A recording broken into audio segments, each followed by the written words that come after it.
Jogging siya, jogging. Ayan na po ang ating pambato sa takbuhan. Yan, dati po siyang kampiyon. Lumaban sa Asia. Naging second runner-up. Ladies and gentlemen, G.R. Aguilar from Antipolo City. Yan, 125 pounds, no loss, no draw, and no win. In the black corner. Yan mga kaibigan, ayan.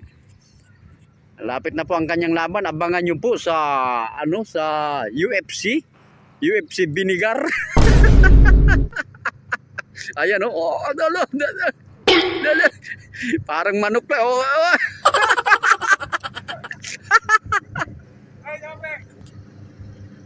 Yan mga kaibigan, yan yung ating pambato ngayon. Yan, in the black corner, ladies and gentlemen, from Antipolo City, G.R. Aguilar.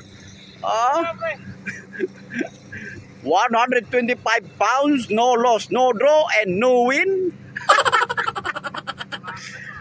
Basketball naman siya.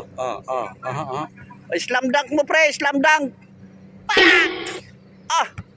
Kamuntik na umabot yung ulo mo sa ring pre Oo. Okay. Ang galing. Ang lakas oh. Yan yung ating Oh my God. Yan. Ang lakas oh.